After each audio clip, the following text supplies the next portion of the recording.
বিসমিল্লাহির রহমানির রহিম। সম্মানিত সুধী, আসসালামু আলাইকুম।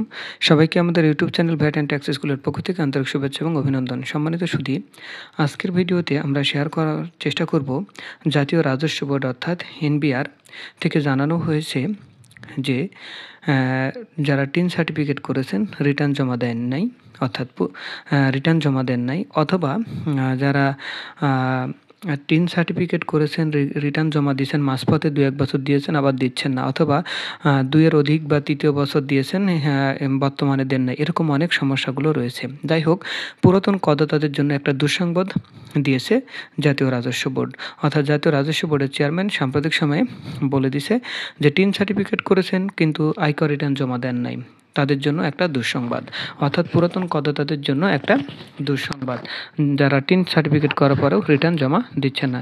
এর পেছনে রিজনটা হলো যে 2 থেকে ততোধিক বছর আগে টিন সার্টিফিকেট করেছেন, রিটার্ন জমা দিচ্ছেন না। তো জাতীয় রাজস্ব বোর্ড সাম্প্রতিক সময়ে এই বিষয়ে অবগত করেছে, রিটার্ন জমা না দিলেই সাথে সাথে নোটিশ করা হবে, অর্থাৎ খুব শীঘ্রই নোটিশ দিয়ে জানানো হবে আপনি কেন রিটার্ন জমা দেন নাই এবং কেন রিটার্ন জমা দেন নাই, এবং যদি রিটার্ন যারা জমা দিয়েছেন, যারা পর্যাপ্ত বা যথাযথ ডকুমেন্টস উপস্থাপন করেন নাই, তাদের ফাইল কিন্তু অডিটের জন্য নির্বাচিত হওয়া শুরু হয়েছে, এবং রিটার্ন জমা না দিয়ে থাকলে তাদের নোটিশও কিন্তু দেওয়ার প্রসেস শুরু হয়ে গিয়েছে। দেখ সম্মানিত শুধু আমরা পুরো বিষয়টা একটু ক্লিয়ার করার চেষ্টা করি। সেটা হলো, নতুন করদাতা যারা টিন সার্টিফিকেট করেছেন এখন পর্যন্ত রিটার্ন জমা দেন নাই, তাদেরকে আমরা বলছি নতুন করদাতা। তো তাদের অর্থাৎ এই 24-25 করবর্ষের আয়কর রিটার্ন জমা দিতে পারবেন এই ফেব্রুয়ারি মাসের 16 তারিখ পর্যন্ত, জরিমানা ছাড়া। এবং এই যদিও আপনার কর দিবস ছিল 30শে নভেম্বর, পরপর দিয়ে 2বার সময় বাড়িয়ে সেটা করা হয়েছে আমাদের 16ই ফেব্রুয়ারি 2025। এই সময়ের মধ্যে একজন করদাতা চাইলে জরিমানা ছাড়া তার আয়কর রিটার্ন জমা দিতে পারবে।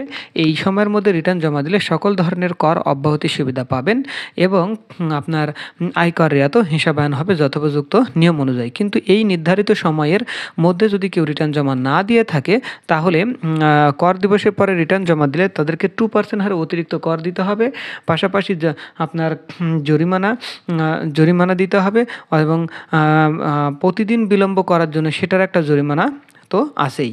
যাই হোক, এখন কথা হলো যে এই যে নতুন করদাতা যারা রিটার্ন জমা দেন নাই, নোটিশ দিলে কি হবে? অনেকে প্রশ্ন করছেন যে যদি আমাকে নোটিশ দেওয়া হয়, আমি 3 থেকে 4 বছর আগে টিন করেছি, রিটার্ন জমা দেই নাই, তো আমাকে নোটিশ দিলে কি হবে? এখন একটা জিনিস মনে রাখেন, সেটা হলো যে আপনি যদি স্বেচ্ছায় এখন রিটার্ন জমা দেন, তাহলে কি হবে, 24-25টা দিয়ে দিতে পারবেন। 24-25টা যখন আয়কর রিটার্ন জমা দেবেন, তো আপনার টিন দিয়ে যখনই সার্চ দিবে তখন দেখবে যে আপনার রিটার্নটা জমা হয়ে গেছে, তাহলে আপনাকে আর নোটিশ করবে না। কিন্তু যদি দেখা যায় যে আপনার টিন দিয়ে সার্চ দিয়ে বা কোনো রিটার্ন জমা পড়ে নাই, তাহলে আপনাকে নোটিশ করবে শুরু থেকে, অর্থাৎ 5 বছর বা 7 বছর বা 4 বছর বা 2 বছর বা 3 বছর আগে টিন করছেন, তখন থেকে রিটার্ন জমা দিয়ে আসতে হবে। আপনি চাইলেই কিন্তু বর্তমান বছর থেকে শুরু করতে পারবেন, অর্থাৎ এই অ্যাসেসমেন্ট ইয়ার 24-25 থেকে শুরু করতে পারবে না, তখন কিন্তু ঝামেলা আরও বাড়বে। তখন আয়কর অফিস আপনাকে দৌড়াইতে হবে, রিটার্ন জমা দিবেন, জমা দেওয়ার পরে যথোপযুক্ত কাগজ দিবেন, কাগজে সন্তুষ্ট না হলে সে আপনাকে আবার ডাকবে, বিভিন্ন সমস্যা হওয়াটাই স্বাভাবিক। এবং এক্ষেত্রে আপনার আর একটা সমস্যা হবে, সেটা হলো 3 থেকে 4 বছরের রিটার্নটা অ্যাট এ টাইম আপনাকে তৈরি করতে হবে।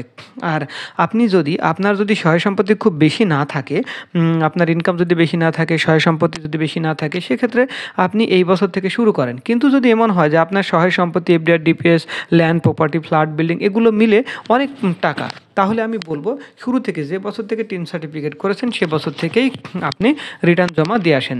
তাহলে কি হবে, প্রতি বছরের আপনার একটা বেনিফিট আপনারা নিতে পারবেন। যদিও আপনি আয়কর রেয়াত পাবেন না, যদিও আপনি কর অব্যাহতি সুবিধা পাবেন না, সেটা ঠিক আছে, কিন্তু কর অব্যাহতি সুবিধা না পেলেও প্রতি বছর আপনি ট্যাক্স দিয়ে সম্পদগুলোকে বা টাকাগুলোকে বৈধ করে নিয়ে আসতেছেন, ঠিক না? এতে আপনার কি হলো, সম্পদের এক্সপ্লেনেশন বা ব্যাখ্যা দেওয়াটা সুবিধা হলো। আচ্ছা, এখন কথা হলো যে নতুন করদাতারা যারা কখনোই রিটার্ন জমা দেয়নি তারা কত তারিখ পর্যন্ত রিটার্ন জমা দিতে পারবে? তারা এই ২০২৫ সালের ৩০শে জুন পর্যন্ত জরিমানা ছাড়াই এই ২৪-২৫ কর বর্ষের আয়কর রিটার্ন তারা জমা দিতে পারবে কোনো রকম জরিমানা ছাড়াই। কিন্তু যদি কেউ ২৩, ২৪, ২২, ২৩ এই বর্ষের আয়কর রিটার্ন জমা দিতে চায় তাহলে তাদেরকে অবশ্যই জরিমানা সহকারেই তাকে রিটার্ন জমা দিতে হবে। তবে নতুন করদাতাদের ক্ষেত্রে সর্বোচ্চ জরিমানা হবে ৫,০০০ টাকা পর্যন্ত। এটা মাথায় রাখেন এবং পার ডে বিলম্ব করার জন্য তার একটা জরিমানা থাকবে। পাশাপাশি 2% হারে যে অতিরিক্ত মানে ১৭৪ ধারার আন্ডারে যে অতিরিক্ত কর আছে সেটাও তাকে পরিশোধ করতে হবে। যাই হোক অনেক কিছু বিধান আছে। তাই আমি বলব এখনই কালক্ষেপণ না করে এখনই যারা টিন সার্টিফিকেট করেছেন বাট রিটার্ন জমা দেন নাই তাদেরকে অনুরোধ করব আপনারা রিটার্নটা জমা দিয়ে ফেলেন। যদি করযোগ্য আয় থাকে তাহলে কর দিবেন, করযোগ্য আয় না থাকলে আপনারা কর দিবেন না, অর্থাৎ জিরো ট্যাক্স রিটার্ন জমা দেবেন। বাট আপনি যেমন অনেকেই কিন্তু আয় থাকার পরও জিরো ট্যাক্স রিটার্ন জমা দিচ্ছেন, পরবর্তীতে আবার ফোন দিয়ে বলতেছেন আমার তাহলে আয় বাড়ানো দরকার, আমি কিছু ট্যাক্স দিতে চাই। এই যে তখন কি হলো, তখনই কিন্তু প্রশ্নটা আসবে সংশোধনী রিটার্ন জমা দেওয়ার জন্য যে সংশোধনী রিটার্ন কখন জমা দিতে পারবেন, কত তারিখের মধ্যে জমা দিতে পারবেন, কী কী কারণে সংশোধনী রিটার্ন জমা দিতে পারবেন, জমা দেওয়ার প্রসেসটা কি, অনলাইনে সংশোধনী রিটার্ন দেওয়া যায় কিনা, এরকম অনেক ধরনের কোশ্চেন আসবে। তো সেইগুলোর দিকে না যায়, এই জন্য প্রথম রিটার্ন অনেক গুরুত্বপূর্ণ রিটার্ন, বুঝে শুনে এখন সময় আছে রিটার্ন জমা দিয়ে দেন। জরিমানা ছাড়াই আপনারা এখন আয়কর রিটার্ন জমা দিতে পারবেন। একবার নোটিশ হয়ে গেলে, একবার নোটিশ করলে তখন কিন্তু হয়রানির আর শেষ থাকবে না। কেন হয়রানি শেষ থাকবে না? আপনি তো তখন তো ৩ থেকে ৪ বছরের রিটার্ন জমা দিতে হবে। ৩ থেকে ৪ বছর রিটার্ন তৈরি করতে আপনি যদি নিজে না পারেন তো একজন কনসালটেন্টের কাছে যাবেন, তিনি একটা বড় ধরনের একটা ফি চার্জ করবে, আপনার গভর্নমেন্টকে ট্যাক্স দিতে হবে, অতিরিক্ত ট্যাক্স দিতে হবে, জরিমানা দিতে হবে, এরকম অনেক বিষয়গুলো থাকবে। এই জন্য আমার রিকোয়েস্ট থাকবে যারা টিন করেছেন কোনো প্রয়োজনে, যে কোনো প্রয়োজনে হোক, যেভাবেই হোক না কেন টিন করেছেন তারা অবশ্যই নির্ধারিত সময়ের মধ্যে রিটার্ন জমা দেন। যদি আপনার করযোগ্য আয় থাকে তাহলে কর দিবেন, আর যদি করযোগ্য আয় না থাকে তাহলে আপনি কর দিবেন না।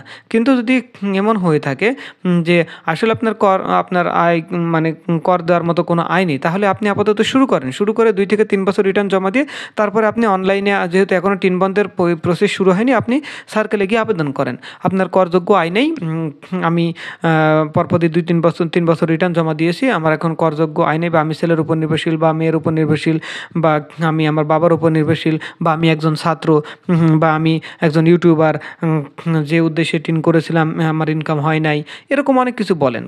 সেটা আপনি টিন বন্ধের জন্য আবেদন করতেই পারেন, কোনো সমস্যা নেই।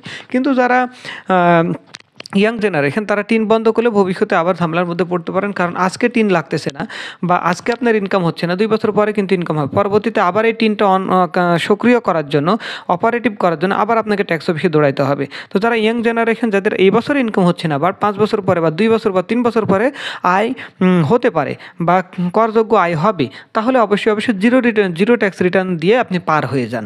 এভাবে 2, 3, 4 বছর হলেই আপনার একটা করযোগ্য আয় হবে, তখন আপনার এই রিটার্নটা কাজে লাগবে, আপনি একটা বেনিফিট নিতে পারতেছেন। হ্যাঁ, ট্যাক্স দিয়ে কখনো কেউ মানে ক্ষতিগ্রস্ত হয় না, ট্যাক্স দিয়ে সম্পদটাকে বৈধ করার সুযোগ থাকে। আপনি যে পরিমাণ ট্যাক্স দেবেন তার প্রপার বেনিফিটটা নিয়ে নেবেন। ট্যাক্স দিয়ে কখনো সম্পদ নষ্ট হয় না। অনেকে বলে যে ট্যাক্স গভর্নমেন্টকে কেন দিব, আপনি ট্যাক্স দিবেন, আপনি ট্যাক্সের বেনিফিট নেবেন, ব্যাপারটা হচ্ছে এরকম।